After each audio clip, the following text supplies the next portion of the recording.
Welcome to another edition of the Magpie Circle, and we're staying local for a local Nottingham-born lad who fulfilled a dream of playing for Notts County several years ago. His grandad was something of a Notts County legend, Bill Corkhill, played alongside Tommy Lawton, either side of the war for the Magpies. Greg Tempest, a very warm welcome to the Magpie Circle. No, yeah, thanks for having me. Really. It's great to have you. And part of what we do these shows for is this is not just about the record club goal scorer Les Brad or whatever. This is about anyone that's pulled on a Notts shirt, be it 20 times or 300 times. We all have stories to tell. You certainly have plenty of stories to tell. You kept out Calum McGregor and Jack Grealish in one game that you played for Notts, which is pretty good. Yeah, God knows how. Yeah, you did. It's a story, and we'll be discussing that shortly. But clearly, I want to do something quite contemporary. Michael Doyle, something like 70 minutes in goal. Now, you're not too bad a goalkeeper yourself, and it might not have been for 70 minutes, but you did manage to keep a clean sheet in goal for Boston United, didn't you? Yeah, I did, yeah. I was seeing it yesterday on Twitter that he went in goal for so long. I was thinking, flipping it, how's he gone in goal for that long? Because I was in there for 10 minutes and I was nervous as it was. And I managed to make a couple of good saves, tip one over the bar, tip one around the post. So you could say I could have been Notts' number one, but it didn't work out that way. Because you were actually a goalkeeper, weren't you? Or you were a goalkeeper one day and quite literally an outfield player the other, yeah? Yeah, so when I was about 15, 16, coming through, I was at Mansfield before Notts, and on a Saturday for Arnold Town, I'd play in goal, and then on a Sunday, I'd play for Mansfield. So it was a bit of a weird dynamic, really, that I was playing outfield for a professional football club, and then on a Saturday for my local team, playing with my mates in goal. So, yeah, it was a bit crazy. Now, I remember having I used to have many conversations, still do, with Mick Jones. And Mick would always say to me that there were footballing genes in your family line. And, he mentioned your grandfather, Bill Corkhill. Mm. So Bill, and clearly even I was not around when he was playing, but he was a bit of a legend, over 250 appearances, either side of the war, played in the same team as Tommy Lawton. And as a young lad, I would occasionally have a drink and I do mean occasionally, in the Earl of Chesterfield, the bottom of Southdale Road, not far from where I grew up, in Carlton Road. And of course, it was on your mother's side, wasn't it? Your mum. Yeah. And of course, you were telling us just before we came on air that she kind of grew up around that area. Yeah, so my mum grew up, she went to Sacred Heart Primary, all around that area. But yeah, my granddad owned the Earl of Chesterfield. And that was he was well known in Nottingham because he was actually originally from Marine in Liverpool. Well, from Belfast, moved to Liverpool when he was young. But when he did come down to Nottingham, and he's got my mum and then her brother, that's where they grew up. So they knew was life in a pub, meeting different people. Sue Pollard was good friends with my granddad. So people like that, my mum still knows to this day. So yeah, it's just a bit of a crazy story. Unfortunately, I never got to meet my granddad. But I've heard so many good things.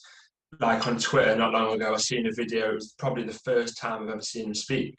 So for me, it was just like, wow, that's my granddad. He managed Scunthorpe, played all these games for Notts. Yeah, it's a crazy story, really.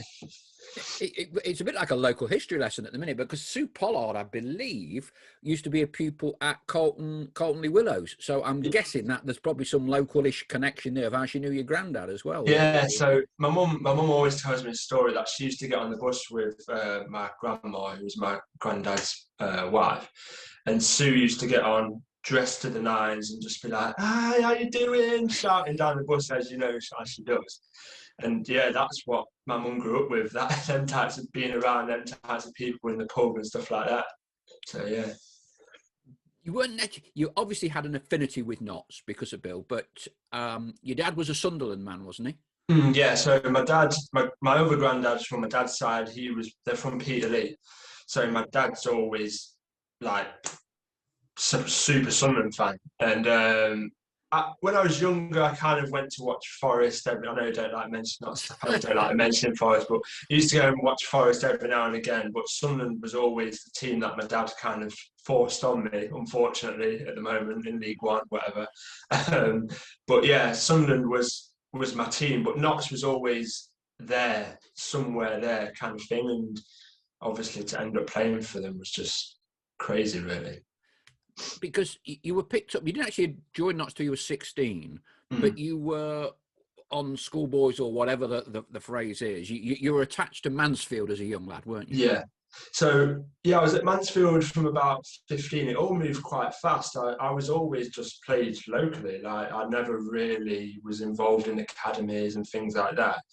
And then Mansfield came in and I ended up playing, doing really well. I think I was one of the youngest ever players to play in the FA Youth Cup for them, things like that. But then things just went wrong with money, and I think the chairman there was a bit dodgy and whatever. And I think I ended up going to Notts with Michael Johnson. And he wanted me for a while, I know he did, but then Mansfield almost tried to mess it up by wanting compensation, which is just ridiculous, but that's just how it was. Like, it was almost trying to get in the way of my move, but in the end, it all worked out. It all worked out, to be fair. So in your year would have been Curtis Thompson, and the year above would have been Hayden Hollis. So we had some good young lads in that group. Yeah, definitely. Even people like Nathan Fox, who ended up playing for Notts. And I think it was the Munto season. Did he play, I think, a couple of times? Yeah.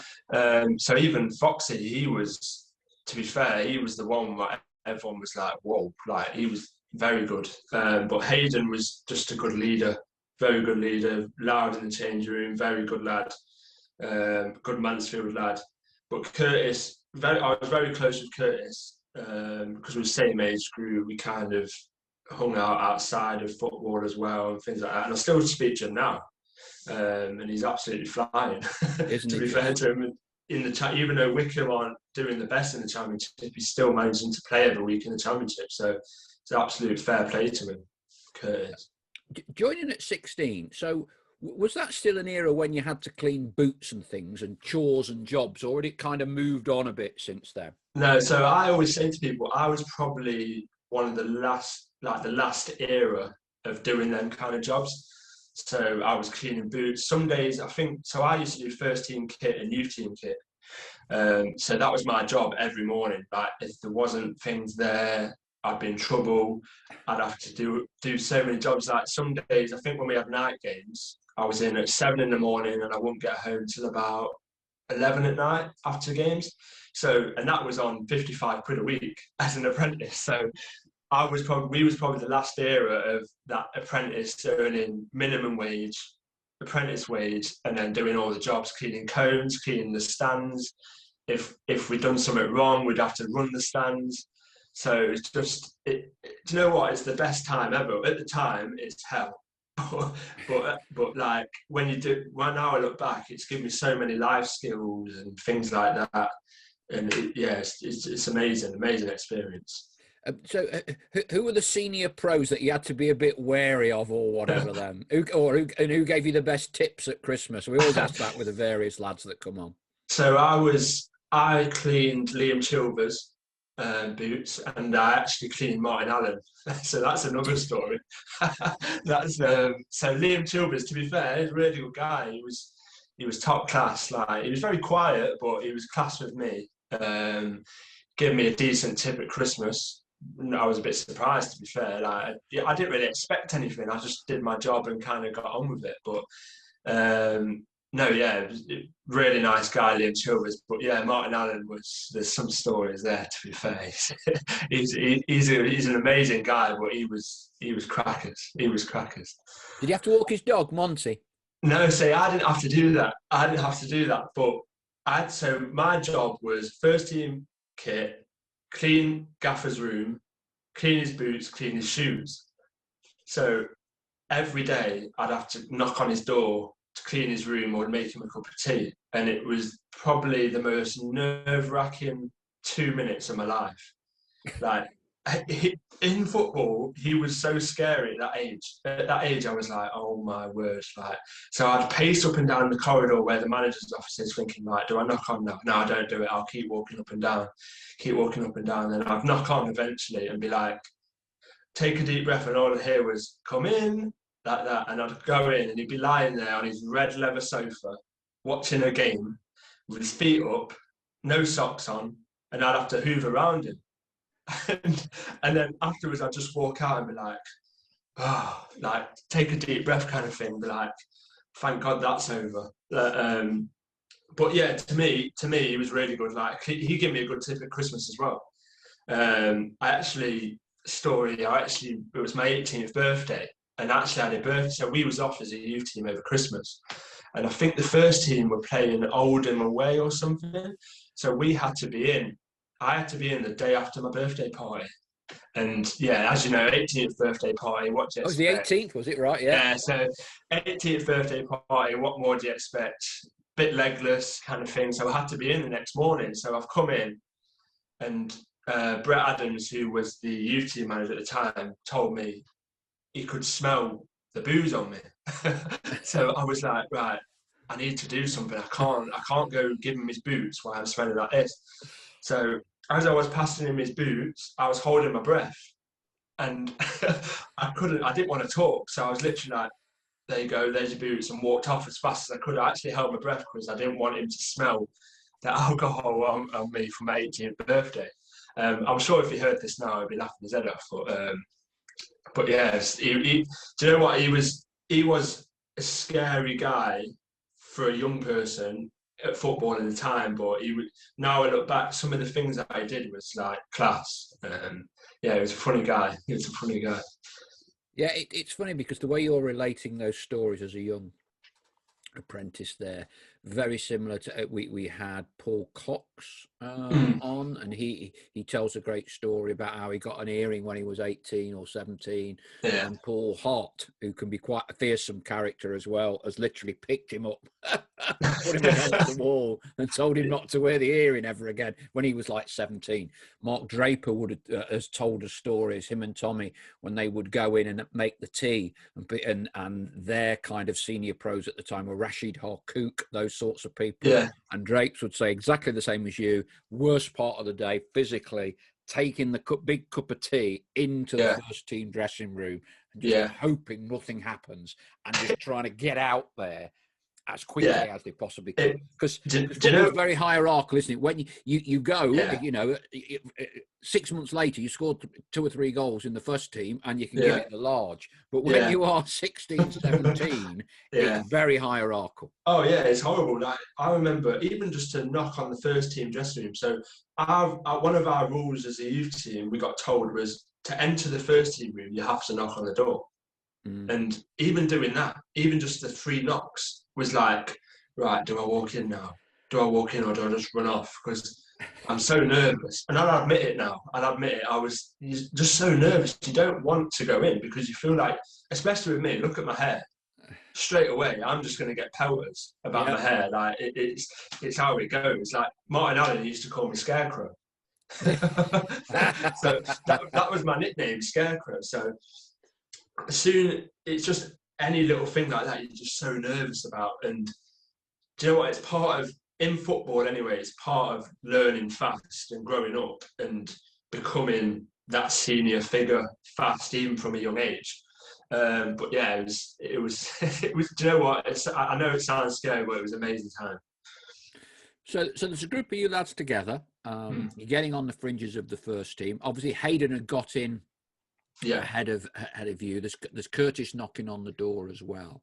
So Keith Curl was the manager, but it was kind of Chris Kiwomya and his elevation into to replace Keith Curl that kind of accelerated you into a first team reckoning, so to speak. Yeah. So Chris was like, before Keith came in, Chris was like the under 21s sort of manager sort of thing. So there would be 2 training groups. You'd have your first team and then you'd have your under 21 type of lads. But to be fair to Keith Curl, when he did get sacked, but for me personally, it's probably in my time there, it's one of the worst decisions the club made, was to sack Keith Curle. From my point of view and from seeing it inside, lads were upset. Like, lads were genuinely upset. You could see it on the faces. And to be fair, they were doing all right at the time. It wasn't like we were bottom of the league or this or whatever. The lads were doing good. And then when he got sacked, it was a bit of a sad time, really, all round. Not even though Chris came in and gave me my opportunity, it was still a bit of a sad time for me, because I would say I was on the fringes, and Keith Curle seemed to like me. I think it was Colin West that was in there as well. Yeah, he was. And then there was another guy, I forgot, Colin Lee, I think, was it? I think Colin Lee was in there. Yeah. And they was just starting to like give me my opportunity. And I can always remember when they got sacked, they all walked around the changing room and said bye to everyone. And I can always remember all three of them saying, keep going, because you're nearly there, to me. And it was quite emotional, really, because I was thinking, right, I'm on the fringes here with these well-known people, and now they've gone. And it was a bit like, for me as a young person and a young player, there was just no stability with not chopping and changing managers all the time. It was tough. I reckon it was tough for even senior pros, because a new manager could come in and be like, right, see you in a bit. So it's such a tough dynamic to be involved in it in the moment as well, with so many different managers coming in. But when Chris did come in, I kind of thought, right, here's my opportunity. But yeah, Chris gave me my opportunity. Like, I can't take that away from Chris, like, at all. He was really good for me. He might not have been good for the football club, but for me as a person, he was great. It was great. So tell us about your debut then. So, do you know what? It was just, it's so random, because I know Chris always wanted to push young lads in. And I think I was on the bench the week before at Stevenage away. And I just thought, right, I'm on the bench. Like, I had no thought process of I'm going to get on, or I'm going to do this, I'm going to do that. It's just like, oh, flipping it, I've made the bench. Like, that's enough for me, kind of thing. But then Scunny the next week was like, wow, like, but I didn't have time to be nervous. When you come off the bench, you don't have time to be nervous. Yeah, you can go and run up and down the line and warm up, but even then, in my head, I was thinking, oh, I'm not coming on. You just told me to warm up. But then I think it was like, I don't know what time it was, probably the 80th minute or something I came on. And you just don't have time. You just go on there and you're like, right, this is it. Deal with it, kind of thing. And yeah, it was amazing, especially because Scunny was who my granddad, it was the weirdest coincidence. Like, my granddad managed them, and then and he played for Notts County, and I ended up playing against him. It's like the craziest thing. Like, you can't even write it, to be honest, from a football point of view. Yeah, crazy. So we get through to the end of the season, and like you said, because the club weren't in any real relegation trouble at the time with Keith. No. So we've gone through to the end of the season, and then was it then that you got offered the new contract with a couple of the other lads? Yeah, so I think it was me, Curtis, Tyrell Waite, and Hayden. I think we all got 2-year deals, which I couldn't believe it, to be honest, because you just made up at that point. Certainly. Yeah, 100%. Like, you don't expect it. You just think, oh, another year, see how I get on. I suppose that's the mindset of a younger player at the time is, right, I've just got to keep on trying hard and see how I get on. I'll just get another 6 months or a year, and then we kind of move on. But when I got told it was 2 years, it was like, I can always remember the conversation, because Chris pulled us into the office and he was like, oh yeah, right, you're going to get another deal. And I was just like, oh, okay, thanks, kind of thing. And he was like, oh, 2 years. And inside, you sat there, you don't really want to show you are buzzing, but you don't really want to show it. And I remember just sat there thinking, 2 years? Is he looking at the right player? But yeah, and then I kind of thought, right, this is my time to kind of kick on a little bit. You didn't haggle too much over the salary then on the 2 years. No, yeah. Where's my pen? I'll sign quick. Yeah. That was never a thing for me, to be honest. At that age, I wasn't really. You don't really think about money. It's not really it's not really a thing. Well, it wasn't for me anyway. It was just more about, right, I'm playing football full time. Like, where do I sign? Kind of thing. And I kind of wanted more of it because the week after the Scully game, I think it was my first start against Swindon in that pink shirt behind you. Yeah, in the pink shirt. And that was my first start. And the story about that was the most, I think it's the most nervous I've ever been. And I'm talking, I've got married, I've had a little boy not long ago. That making my first team start away at Swindon was horrendous. I physically wanted to be sick. That's how scared I was. See, you'd have gone down on the Friday night, would you, and stopped overnight? Yeah, so we stopped overnight, and then I didn't get told I was starting until the morning of the game. And I can remember sat on the coach from the hotel to Swindon's ground. And you know what it's like going around them 5 roundabouts. That's it. Yeah. It's horrible anyway. But yeah, I felt physically sick. I was that nervous of playing, and even coming off at half time and then going back on, I couldn't sit down. It's the most craziest experience. So I think as well, Swindon get a lot of fans. I think there was 6,000-7,000 there. Yeah, big ground as well. It's got the big stand, hasn't it? Yeah, they're quite close to you. It's quite an intense environment. I was getting pelters because of my hair. Like, I was getting everything. I remember taking a throw-in and getting called every name under the sun. So, like, even that, it was like, whoa, like, what is this? Like, I couldn't believe what I was experiencing. But from then on, afterwards, I played all right. I think we drew 0-0. I think it was a draw. After that, I was like, oh, I kind of want more of this sort of thing. And that's when I kind of thought, right, now it's time to really put my head down and see how I get on. And luckily, Chris was in charge, and then I got offered that deal. You mentioned your hair. So you've kept a certain style. So Mike Allen called you Scarecrow. You mentioned in your first full debut, you got pelters. I mean, did you ever think about, number 4 or number 3 or not? Or so you blended in a bit more, or was it just kind of you, so to speak? Yeah.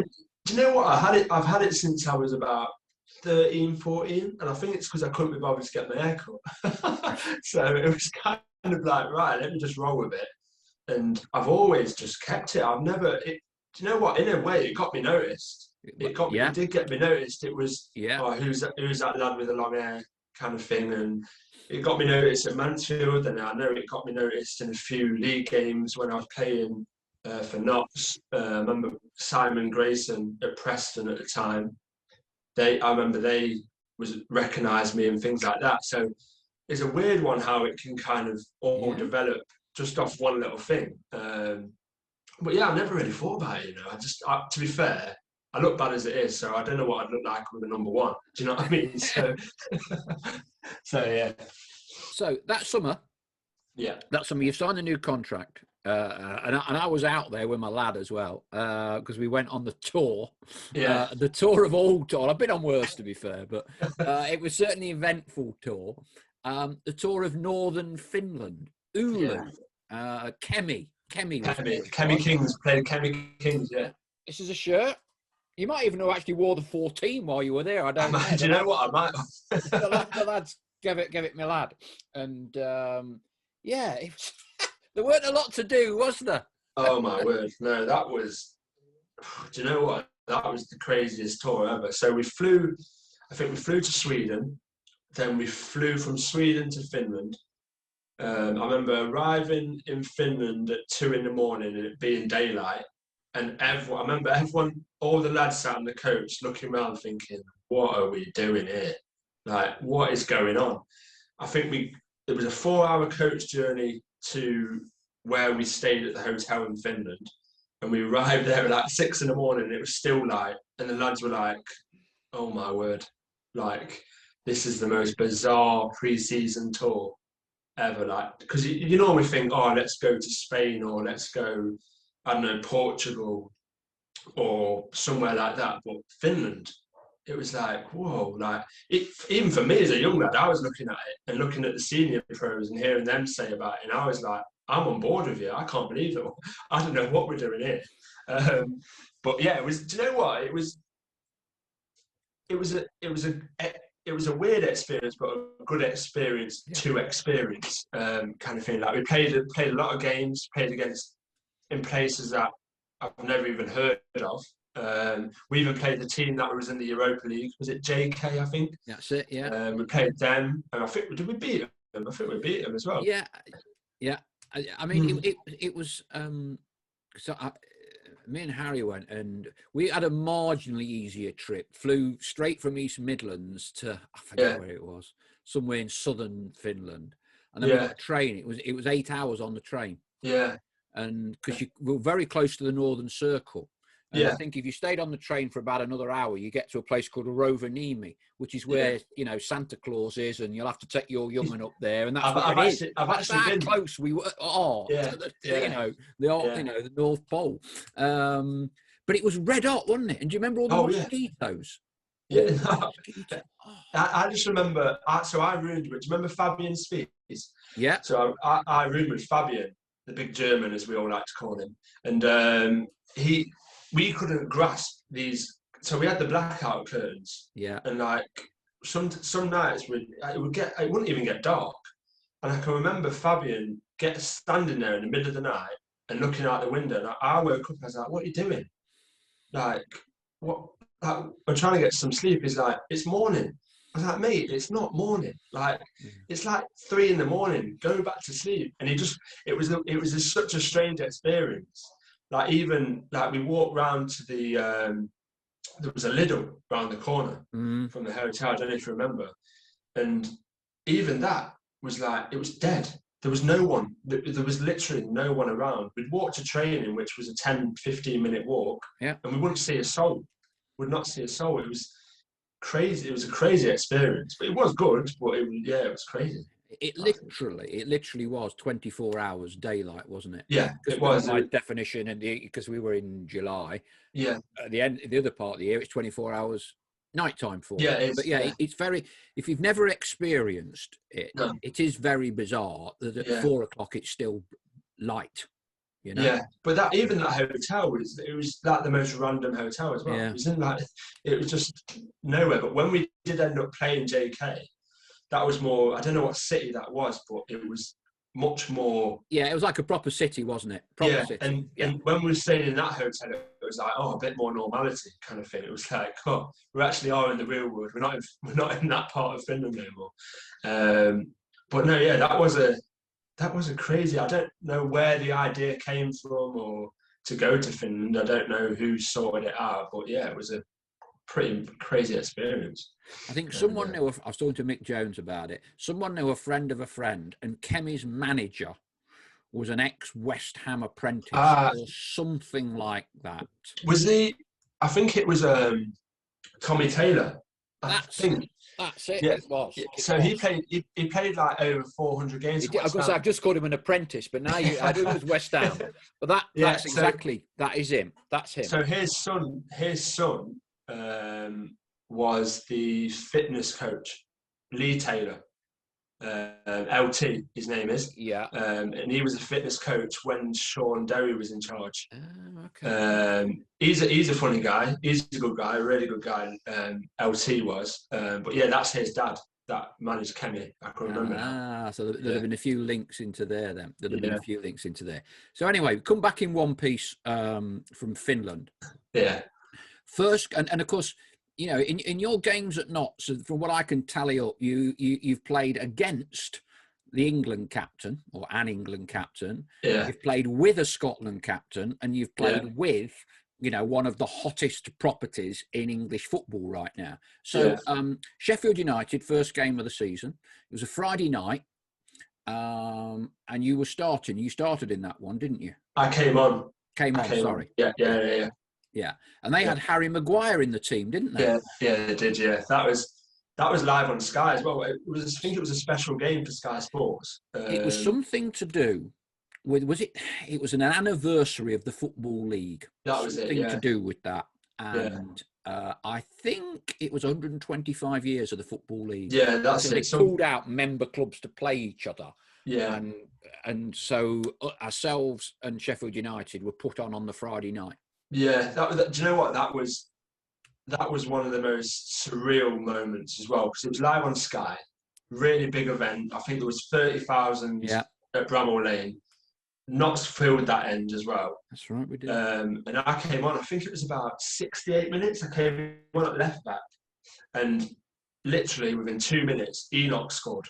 And I remember we was in front of their cop. And I was like, oh my word, he just scored.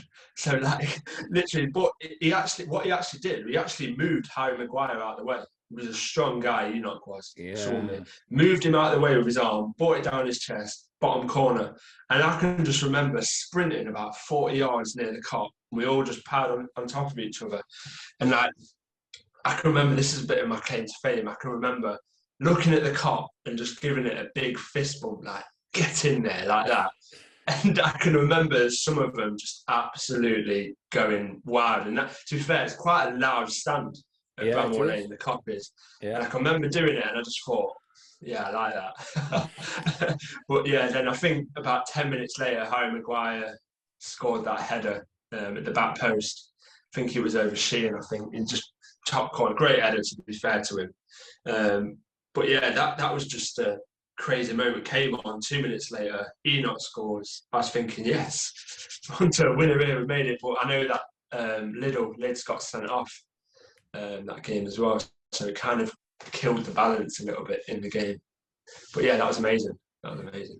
So I think it's always difficult for a youth team, underage team, stepping up into the first team. And you often don't get very long. It either starts brilliantly or you instantly find yourself under pressure. And that was clearly what happened with Chris. But, you know, Mick Jones, a good friend of mine, I mean, he pulled two proverbial rabbits out of hats, although they were in your, you know, in a not dissimilar position to yourself. So on loan comes Calum McGregor, who at that point we'd not heard of. And on loan from Villa comes Jack Grealish.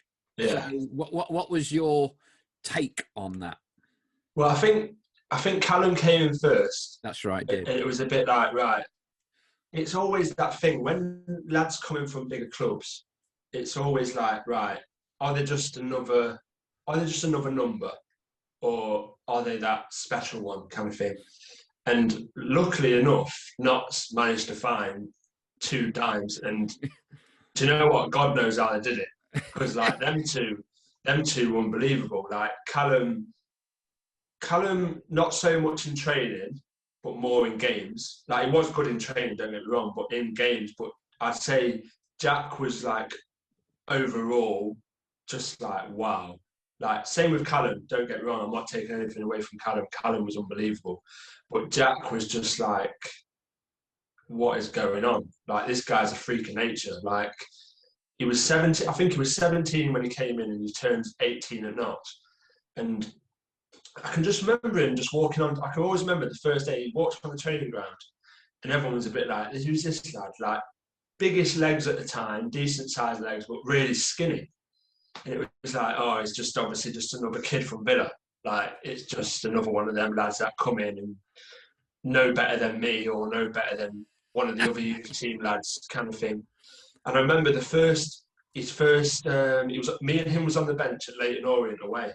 And I remember he came on, and everyone was like, right, here we go, let's see what he can do. So I remember he's in front of the dugout, and he's got the ball, and the Leyton Orient lad has come in really tight, and he's like kind of stepped over the ball and left it, and the lad's gone with him.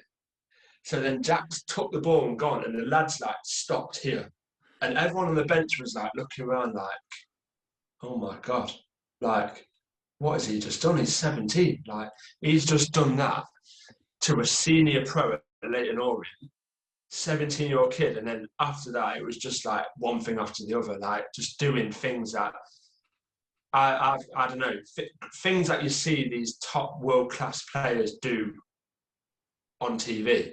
And he was 17. And I've always said it, my best mate plays for Stockport, Jordan Keane. And I've always said to him, mate, Jack is the one. Like, that from that age, I always knew that he was going to go on to do what he's doing. And he's going to go even higher because he's still got that other gear. And yeah, he was freak of nature, to be honest. He was frightening. He was actually frightening. Callum as well. He got on to captain Scotland. I mean, what were the two of them like? I mean, were they shy, unassuming kids? Were they mates of yours? Did you go out on the town together much after games? Or? Yeah, well, both of them. Yeah, both of them were great lads. The worst thing is about. So going on to Jack, and I'll come back to Callum in a minute. Going on to Jack, the worst thing about it was that all the bad press that he gets, and I understand some of it is done in plain sight. Like, do you know what I mean? It's in the paper, blah blah blah. But he is the most soundest lad, like top lad, like on the football pitch. Different person because he wants to win. Like, he wants to win every single game, and I suppose football fans see that and think, "Oh, look at this guy. Who does he think he is?" kind of thing. But he's one of the most genuine lads you could ever meet. Great on a night out, don't get me wrong. But so is Callum. Callum was great on a night out. I was quite close friends with Callum. Me, Ronan Murray, and Callum, quite close mates. Ronan and Callum used to live together in a flat. But yeah, do you know what? Top lads, like both of them. Like, to say they've gone on to the heights that they have, they're probably still the same people that they are now. I could tell you that for free. So they're clearly two great finds, but in terms of overall results, there was early pressure put on. And Chris was removed from post, and Sean Derry came in. So how did that impact you, and what was that all about? So at the time when he first came in, I was like away with Northern Ireland quite a lot. So when I kind of got picked up by Northern Ireland at the start of Chris's stint, when I played against Fleetwood in the Carling Cup.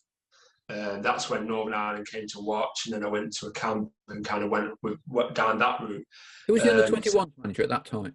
It was Stephen Robinson. He's just not long been sacked from Motherwell. Really good guy, to be fair. So how did they find out about your eligibility? Because it's not an obvious one, is it? No. So what it was, I remember Michael Johnson, before he left, was like, put my name out. He was like, he came into the changing room and was like, lads, has any of you got any other nationalities that we can kind of pursue or see what it is? Scotland, Ireland, I don't know.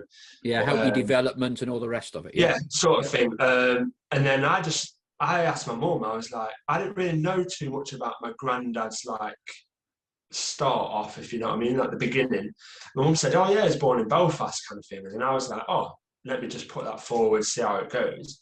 And I think it was about a year later that someone was like, "Oh, I've heard that you can play for Northern Ireland," and I kind of just went from there. And it was, do you know what? It's a bit. I'm so glad I did. I'm so glad it was me that put my name forward more than anything, because to say that I've done it, and I've been to so many different countries with them and things like that, played against massive nations like Serbia, Italy, Cyprus, Belgium, teams like that. It's just wow. Like I couldn't believe the experience, and you know what, them Northern Irish lads, good on a night out as well. That's enough. Very good on a night out. So yeah, but yeah, amazing experience. Amazing. So Chris parts ways. I mean, how did that impact on you at Notts? So at the time, I didn't really think much of it. I thought, right, new gaffer's coming in. I thought, yeah, decent. Like, I was confident. I wasn't phased. I didn't fit. Chris gave me that confidence, and I suppose playing a lot of games with Chris gave me that confidence to think, right, I can play in League One. Like, do you know what I mean? I didn't bat an eyelid at it. So when Sean Derry came in, I was just like, yeah, sound. Like, let me crack on. And to be fair, at the start, I was like, yeah, decent. Like, he was liking me in training, blah, blah, blah, kind of all that stuff. But then it slowly just kind of, I don't know, it just slowly I just ended up not getting the same vibe kind of thing. And that's when I slowly started to kind of, maybe it was me at the same time, but then at the same time, maybe Sean Derry didn't like me or just didn't like me as a player. It was very random. So we played Bradford on a Tuesday night away.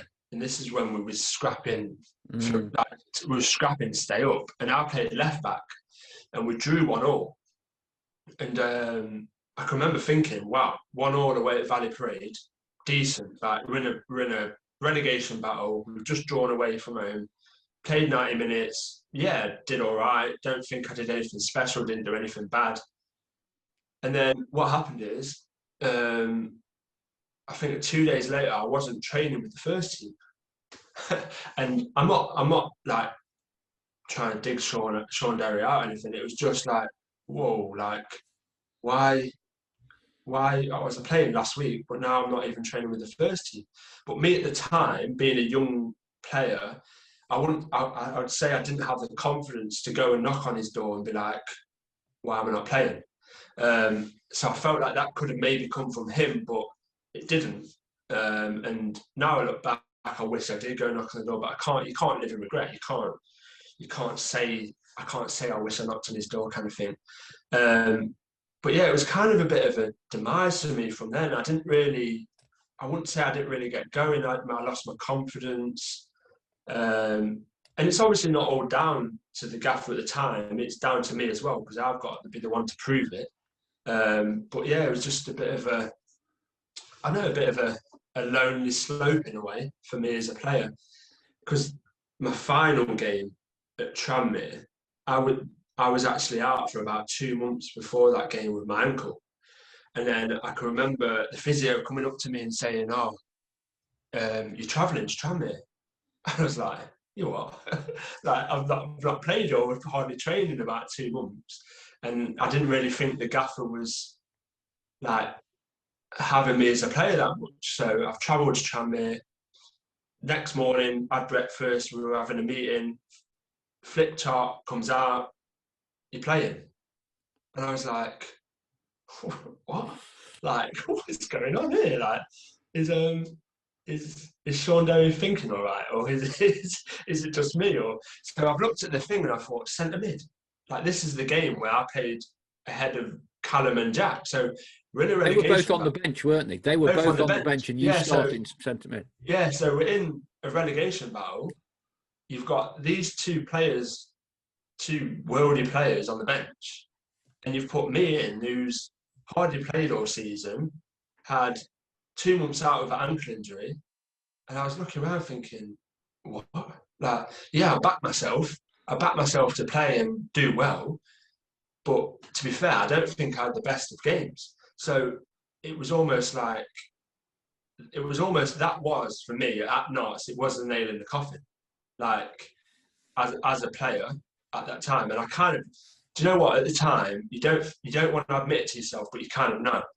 Like, I knew if Sean Derry stayed, I was done, kind of thing. But I had another year on my contract, so it's quite awkward in a way.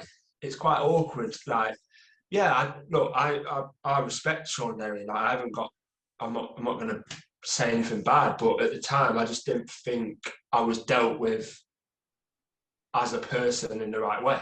But that's how it goes. That's football at the end of the day. So after the Great Escape was completed at Oldham, did you then go out on loan to Lincoln the following season? No, so what happened is I had another year. Lincoln was after I got released by Notts. Sorry, yeah. So I had that. So what happened is I came back pre-season after the Great Escape. And to be fair, I had a word with the gaffer, and he was like, with Sean Derry, and he was like, look, you've got to kind of prove to me why you want to play, blah, blah, blah. And do you know what? Now looking back and thinking about it, I never got going. Like, I felt, I didn't feel confident. I didn't feel the same player as I did under Chris. But that's how it goes. This is where I go back to the stability with managers in football. When you've seen I've seen 8 managers in 5 years. How, as a young player, am I expected to be okay with that, if you know what I mean? You're always having, I'm not a senior pro, I've not played 500 league games.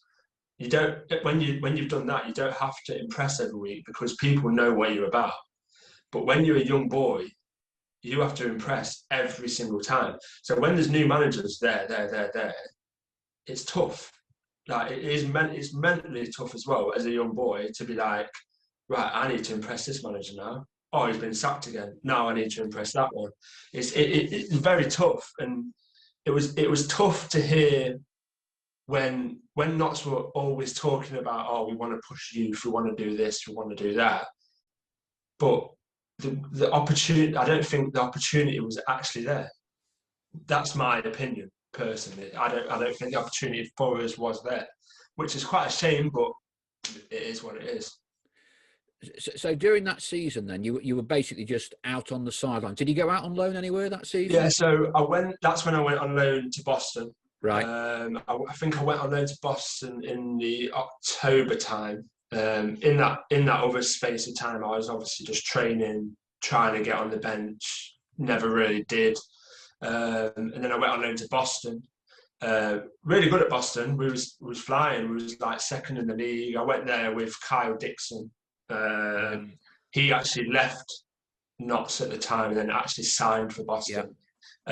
He's actually my boss now. Oh, okay. Yeah, so he's actually my boss now, Kyle. But yeah, it was a tough time. Now I look back, it was a tough time to go from a high with playing every week to then it kind of slowly going down, but then just getting chopped. It was tough. Don't get me wrong, but Sean Derry did it. Look, I'm not taking away from Sean Derry. Did an amazing job to keep the football club up, because the way it was when Chris got sacked, now looking back, the changing room was bad. Like, obviously, Notts fans see a Saturday and a Tuesday, but the changing room at the time was, if you want, there's one word to describe it, it was acid. Like, when Chris got sacked, it was bad. So Hodgie came in, Steve Hodge came in as like the interim for 3 games. And this is one story I always tell. So in training, you could just feel something in the air. Like there was something not right at the football club. And so what happened is my mate Kyle Dixon, we're running around, training, playing, and Kyle's gone in for a tackle, hit someone quite hard. And the lads got up and punched him. I don't want to name names because I don't know who it is.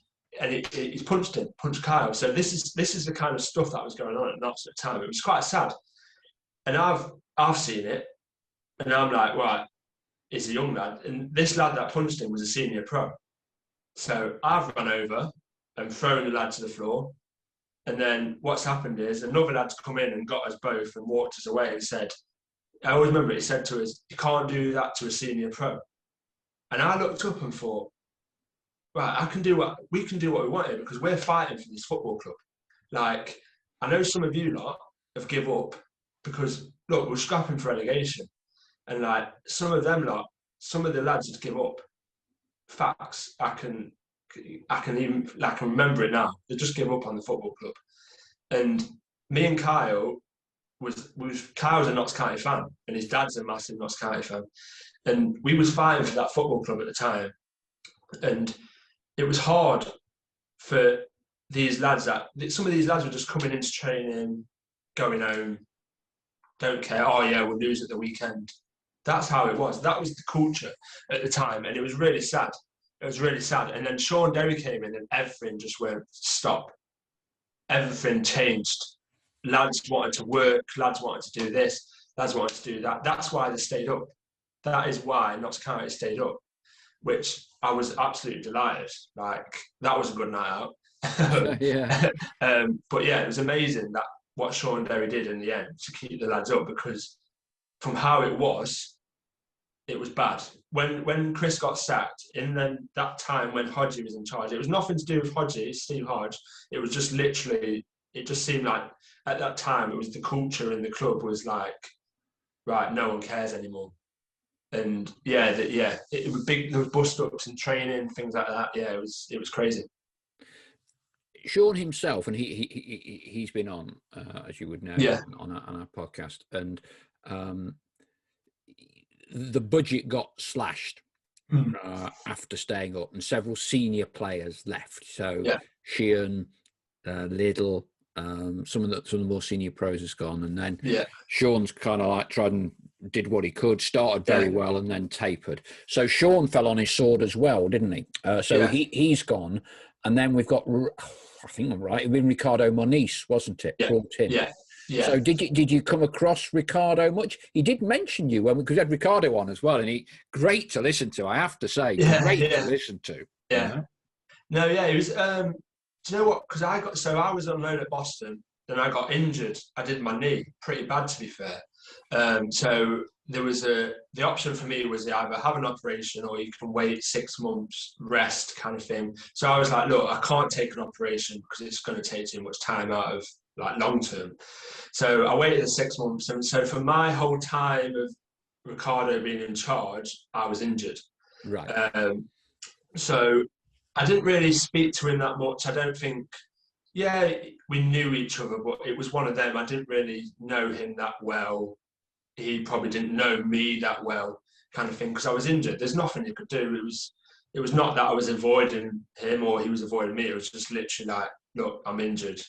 That's it. And my contract was coming to an end. So it was almost inevitable what was going to happen in the end. But no, yeah, do you know what? He seemed an intelligent guy, like really intelligent, football kind of thing, intelligent. I'm not sure if he knew much about the English game, but football-wise, intelligence was way up there. Very good Dutch coach. But there's one story I tell as well. So when I was getting released, I knew I was getting released, but it's still one of them things that you never want to hear. So I can remember sat in the meeting, but I've always forgot who was the assistant that used to commentate for Notts. Dean Yates. Yes, that's it. So he was in the room as well. So I can always remember. So I've just been told I've got released. So just explain to people, how does that physically happen? You're all invited in on a certain day. Yeah. So you're almost in like kind of like an email or a group chat. You'll get your time. So it's almost like parents' evening kind of thing. So you'll kind of get your time, what time you need to be in, what time you'll get told what they need to be said, what needs to be said. So I think I've gone in there midday or something. And I remember sat there and So who's in the room with you? So Ricardo, Dean Yates, and then is it Dave Kevin? Dave Kevin, Dave Kevin was there at the time. It was very awkward because I didn't know Ricardo, he didn't know me. So he's the one that's having to tell me that I'm surplus to requirements kind of thing. So I can remember them telling me, right, look, don't know you that well, haven't seen you play, look, we're going to have to get rid of you, blah, blah, blah. And I can always remember at the end, Ricardo said to me, he said, so this is just after we got relegated. I think it was just after we got relegated as well to League Two. That's it. Gillingham was the last game. We were staying up till 2 or 3 minutes to go. Yeah. So he said to me, what do you think I can do to help team morale? And I kind of like sat there and looked around and thought, right, I've just been, and I don't think he realised I was like, in my head I was thinking, right, I've just been released, like, and now you're asking me what we can do for team morale. And I was like, I think it's the wrong time to be asking me that question. But me being me, I was like, look, you need to get them all together, go karting, blah, blah, blah, that sort of stuff. But for me at the time, what I was disappointed in was the 2 other people sat in the room who were English coaches who should know how to get team morale together in a group of, I don't know, the squad was English, in an English squad. And I was just a bit like disappointed by that's how it ended for me. Like it was right, you're being released after 5 years at the club. You could say boyhood club in a way, Yeah. because of my granddad and things like that. And then you get told that you're getting released, and then the first question they ask you is, oh, what can we do to boost team morale? After we've just been relegated, like, you're asking the wrong person. I wouldn't know. We've just been relegated. I wasn't involved in the whole thing because I was injured. What can we do to boost team morale? And I was a bit like, really? Like, is that how my time's going to end, kind of thing? And it's just a bit of a kick in the teeth more than anything else. I just felt a bit, and it was a bit sad in a way, because it was sad to see Notts go down. Like, because I still check on Notts results today. I want them to get promoted now. Like, it's crazy. Like, even when there was in League Two playoffs, I wanted them to get promoted. It's not like because I've been released, I have bad blood or anything. It's literally, I love the club. Like, I love the club to bits. It's where I've grown up playing football. But yeah, when I got told that, it was a bit like whatever kind of thing. Like, I just felt let down in a way by how I was told, if you know what I mean. So how do you cope and how do you process that? Cry. That's what I did. Got home and I cried. Like, it's simple as, like, I feel like from a fan's point of view, it's harder to see certain things, maybe what I might go through for football, if you know what I mean. Like, yeah, at times I might do things wrong on a football pitch. I might do this wrong, but I always cared. Like, and when I got released, it was like, the thing is, I knew it was happening. I knew it was going to happen. I knew I was going to get released. Like, it was facts. Like, I come to terms with that. But when you actually get told, it's like, right, somewhere I used to drive in every day for 5 years, 6 years, that's going to change now. Or my life's going to change. Like, what do I do now? Sort of thing. And yes, it's not very nice. Like, looking back, it's not very nice. And do you know what? It did affect me long term, which I can get onto a little bit. That did affect me long term, personally. But yeah, it's not a nice feeling, like, especially when you're doing something you love day in, day out. There's a big debate about young players released from football clubs at the minute, isn't there? You know, yeah.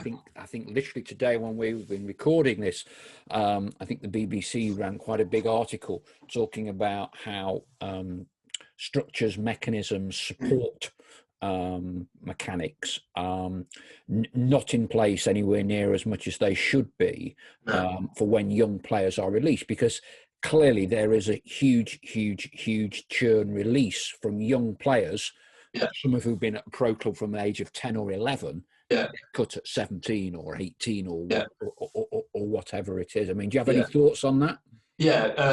So for me, nowadays, so before, the whole mental health thing, that is what it is now. So people don't want to talk about it. Like, but I was like that. I'd say a couple of years ago, I was exactly the same.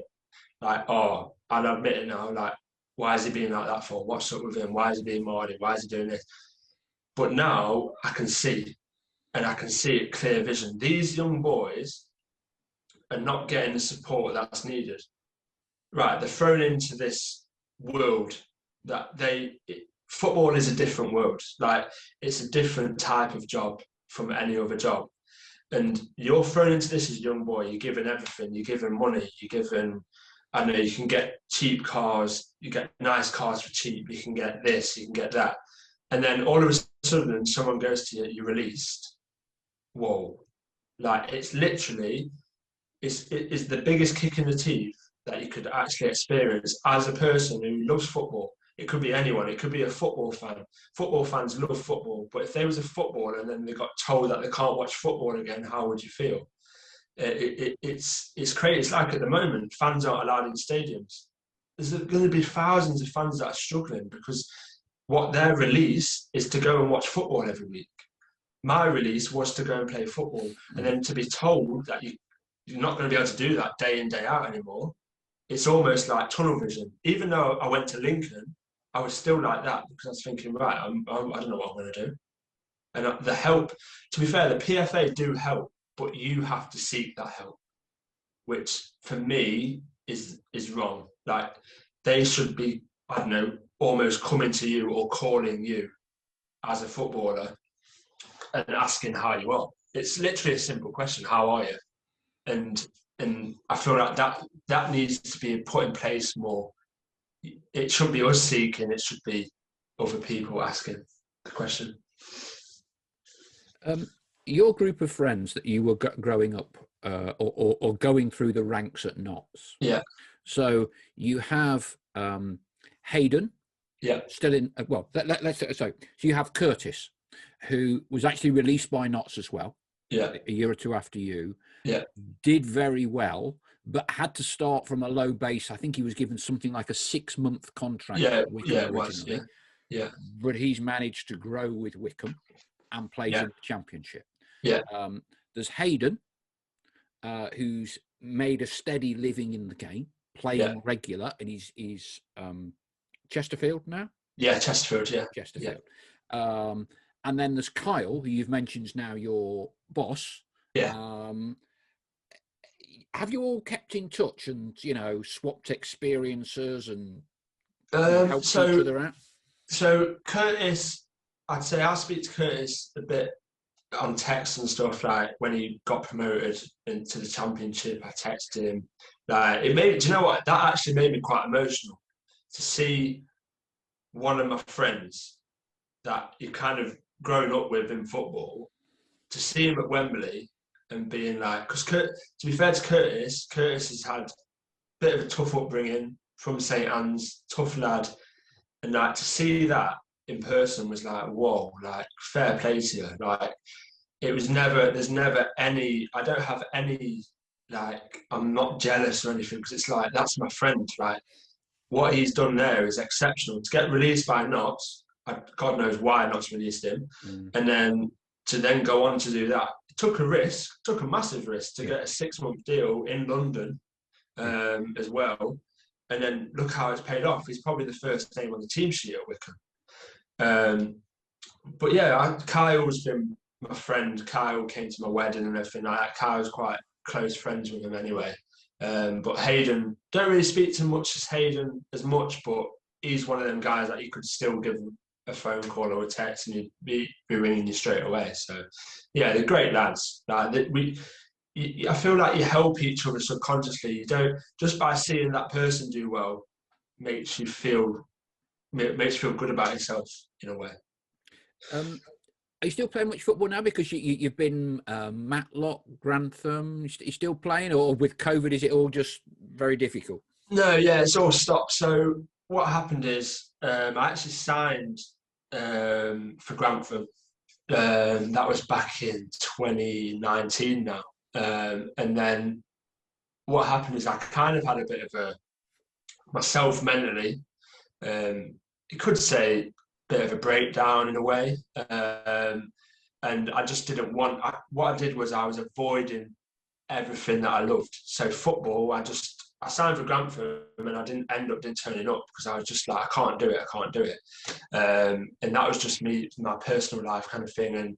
But football did have a massive part to play in that. So I got injured when I was on loan at Gainsborough back in I think it was about 2017. And I did my knee and I was out for 15 months. And that was, what I did was I just got on with it.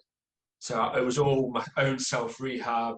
Luckily, the PFA helped me out with all that stuff, but everything, I was bedbound. I was on a machine for 6 hours a day for about 3-4 months.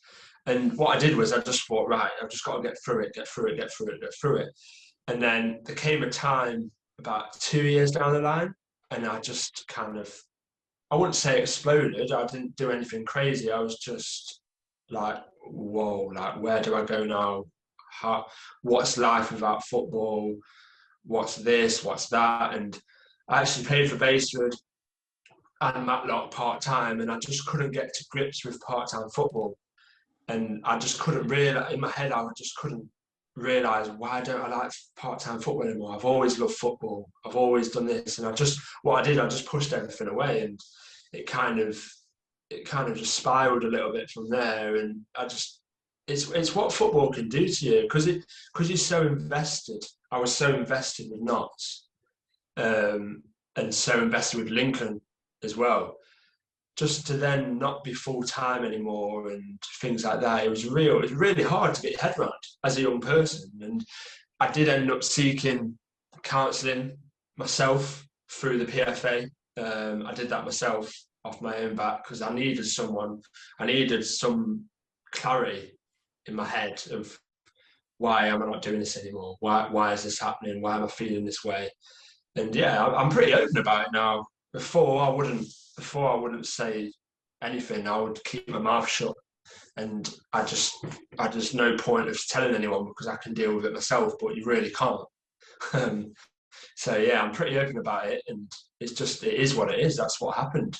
But now I feel good. I'm feeling. I actually played last year. I actually played for Boots FC, Old Boots, on a Saturday afternoon. I scored 10 in 10. I never scored goals in my life, so I don't know what was going on. But yeah, it was just to get that enjoyment back with people I knew. It was crazy. Like I've obviously gone from playing at, I don't know, Bramall Lane, coming on at Bramall Lane in front of 30,000, to then going to play at Rushcliffe on a Saturday afternoon with a bunch of lads and have a beer afterwards. But that's what I needed to bring that love back for football. And do you know what? It helped so much. I can't give enough credit to the lads at Old Boots because they knew exactly what I was going through. But now this season I played for Gedling Miners up on Magpie Top. Yeah, I've been playing for them. But now the season's done, isn't it? So I just kind of like just a bit. It's almost like once you get back into the swing of things, it just kind of gets thrown up in the air with this COVID. So, yeah. That's a lot when you're playing for Gedling.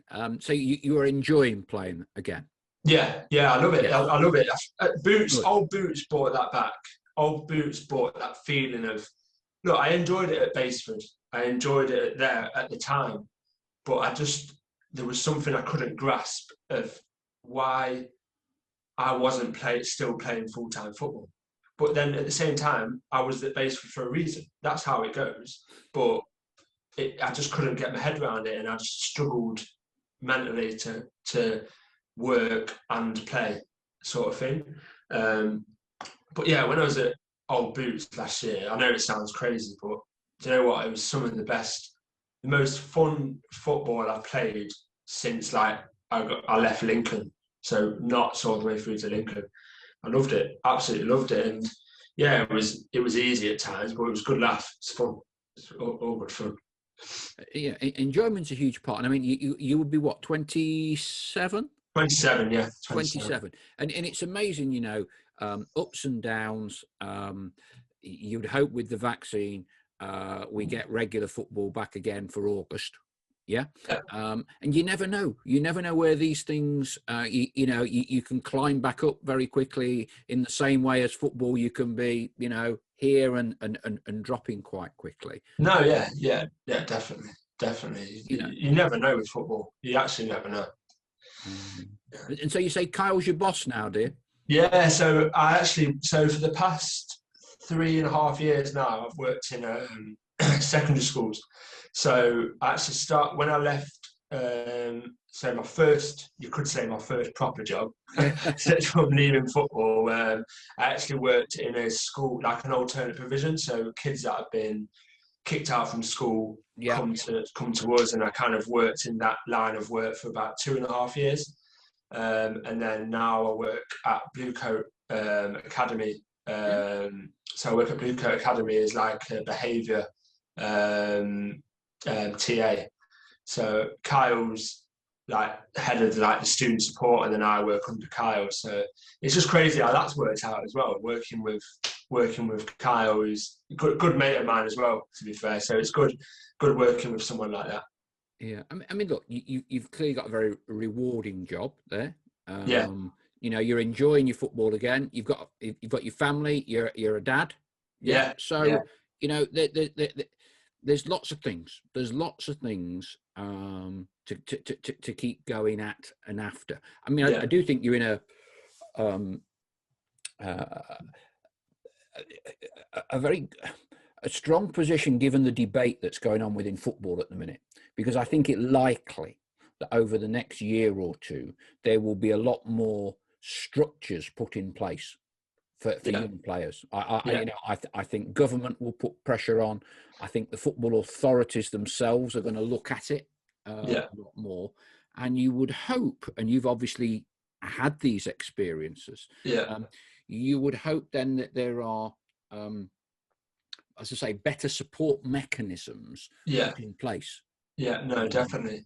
I feel like that's one thing that I almost need to do more of, is kind of speak out loud about it and push it more, because I'm now, you could say, the confident one who wants to speak about it. I feel like my voice needs to be heard, because it does affect it. Don't get me wrong, it affects senior lads as well. Like, us as men don't want to talk about it. We don't. Let's say someone has a bad game on a Saturday. I used to check the papers all the time to see what score I got. Yeah, like, they've done that for 50 years. I tell you, they've done that for 50 years. That's what I mean. So that can affect someone. Like I used to check and I see, oh yeah, look, I've got a 7. Oh, decent, not bothered. But like 1 week I could get a 4 and my head's gone. So it's like, it's just little things with lads. It can be in football. It's so competitive, and so it's such a in a way, it is a team game, but it's a selfish game. You've got to be selfish to get to the top, and you're going to check these things. You're going to ask someone how you play. You're going to do this, and there does, even in clubs nowadays, there needs to be some sort of support for lads, even if it's, I don't know, a psychologist. Some lads don't want to see them, but 100%, when all the lads have gone home, someone will knock on the door and say, oh, it's all right if I see you. Because that's just how it is. Lads want to do things in private, but there does need to be a lot more in place in football now for this stuff. Look, for all we know, it's probably been happening for years, but these men don't want to talk about it. It 100% has been happening for years.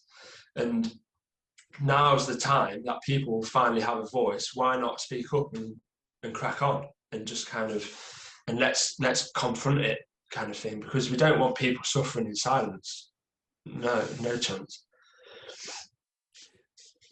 Very interesting, very honest, very honest as well. But let's end on a positive note here.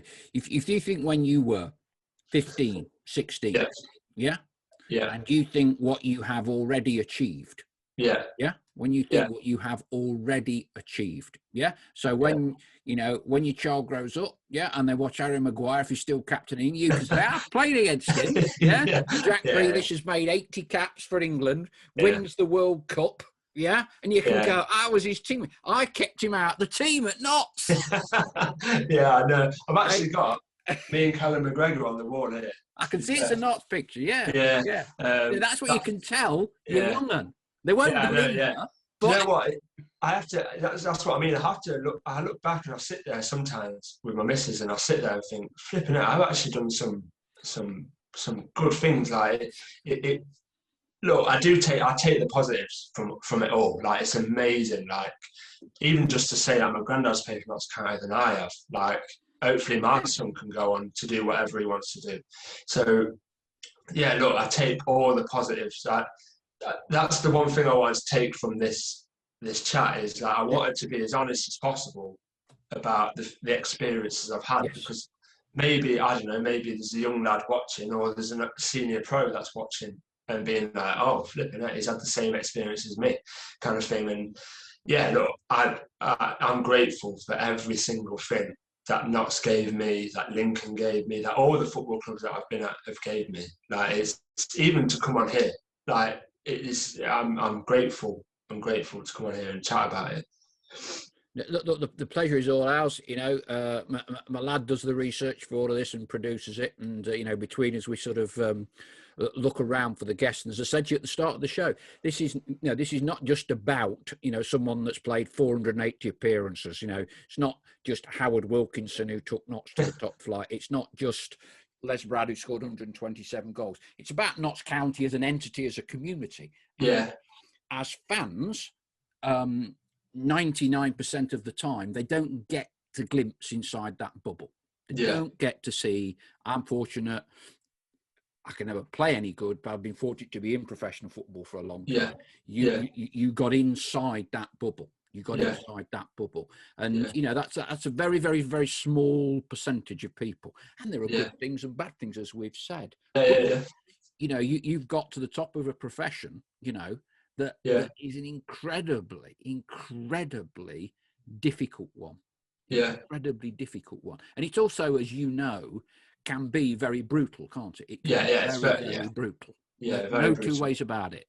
No, it's a brutal sport. It is a very brutal sport, but that's part and parcel of football. That's almost what we love about it, in a way, is that it is brutal at the same time as an amazing game. So I think you have a huge amount to be proud of, a huge amount to look forward to. Thank you ever so much for joining us. No worries at all. It's been very interesting. I would not be surprised, because a lot of the media watch all of these things, if you don't get a call or two from people in the media as well, following up on this, or trying to reach out to you. Entirely how you want to play that. But as I said, you are in quite a unique position, and undoubtedly there is now a light being shone on young players leaving football clubs. It's vital. More things put in place, which is good. It's amazing. It's vital. It's so vital. Thank you ever so much indeed. Some great memories. You only have to look at that photo, don't you? You have to look at that photo behind you. Thank you very much indeed for taking the time to talk to us. No worries whatsoever.